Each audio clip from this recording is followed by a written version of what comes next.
Bonjour, I'm Flux Pavilion, and we are currently at Moonrise Festival, and you're watching the CW in Washington.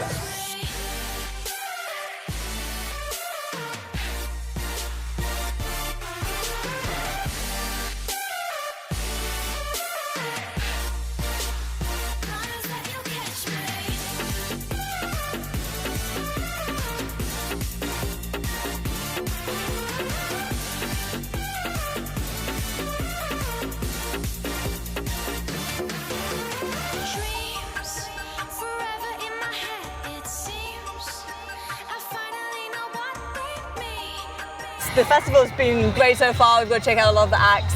Which has been your personal favorite? So far, I mean, I'm biased because my friends, Chainsmokers, yesterday were they were great, and tonight my brother Tiesto is playing, so it's got to be for me.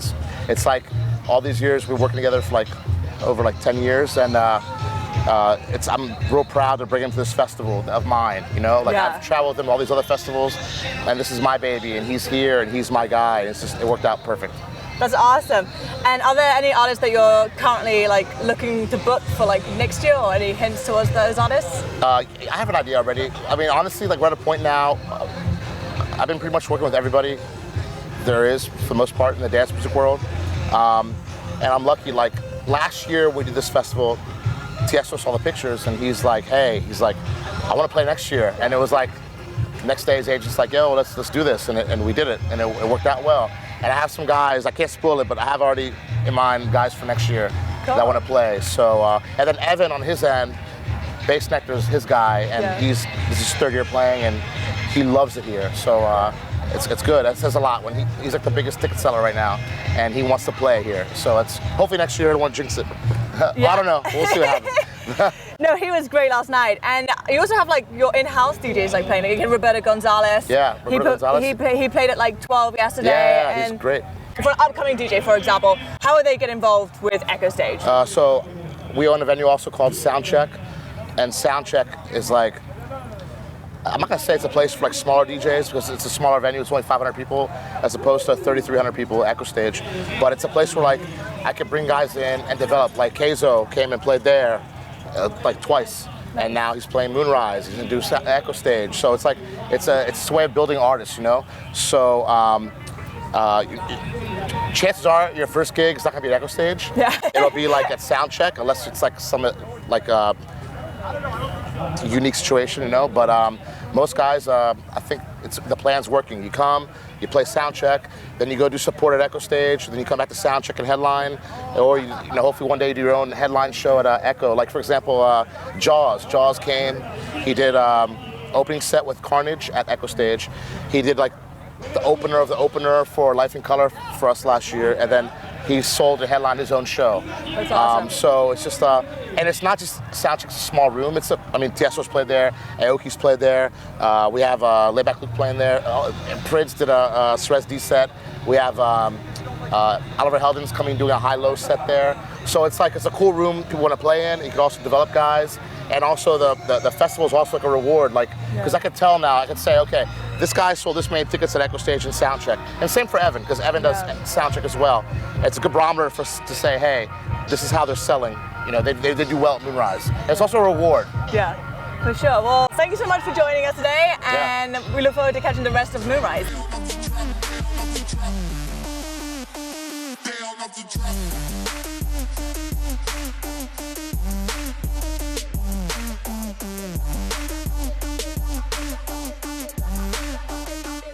I've done Moonrise 3 or 4 times, I think. So this is always a good show. The festival season is kind of winding down for me. I only have a few more. I got Nocturnal in LA. I have Sunset Festival music. I think it's Sunset Festival in El Paso. But I mean, we did Lollapalooza, we did EDC. We had EDC New York and Vegas. So that's pretty cool. Yeah, we had a lot of good festivals this year. What was the difference between EDC New York and Vegas? Was there the crowds different? Yeah, well, yes, the crowd is different. The heat index is much different. Yeah. Vegas is just, it's a monster. It's such a big festival. Yeah. So that's always, intimidating and awesome and all of the adjectives you could think of to describe it. Do you gamble? No, I used to, and now I do not. Why not? It's fun. Because I don't like losing money. Okay. It's one thing if you win, it's one thing if you It's lose. fun, but I'll bring like $100 out and Yeah. I'll leave my wallet in my room. Okay. If I win, I take it all to my room and then I'm done. You shot me right in the face with a shotgun. You shot me right in the face with a shotgun. You shot me right in the you shot me right in the you shot me right in the face with a shotgun.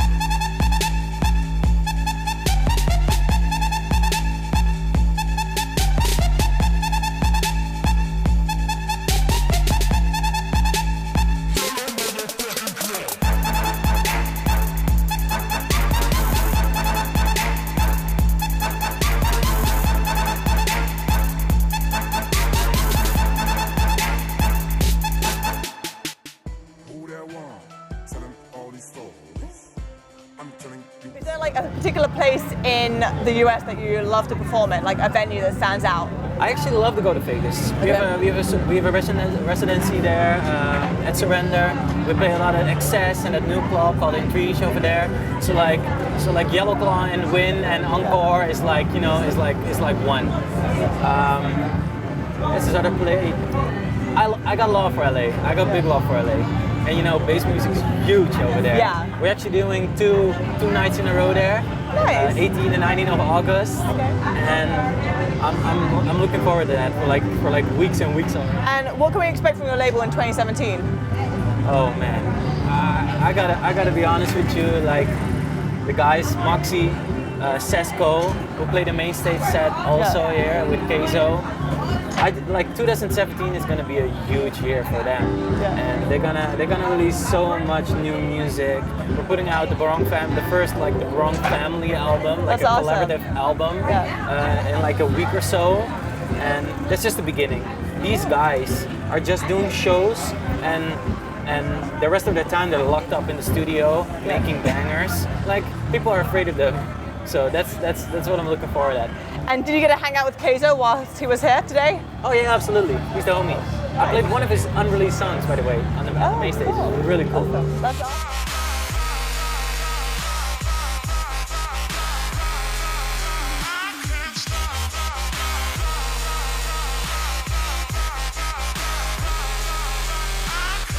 How's it going today? Pretty good, pretty hot. Yeah, it's a bit hot, isn't it? It is. It's hot for my English white. How white I am. It's like I basically don't leave a basement. When I'm at home, I work in my basement. So sometimes I don't get sunlight for like 5 or 6 days. Well, you got a lot of it today to catch up for this time, right? So I'm suffering when I leave the house. I'm like, nightmare. And you recently released your collaboration with Nightmare. Have you got to see him today? Nah, is he here today? He is here today. No, I haven't seen him. I've seen a bunch of people just with Oliver Heldens and Hero Bust, hanging out with those guys. It's quite cool. But yeah, I haven't seen him yet.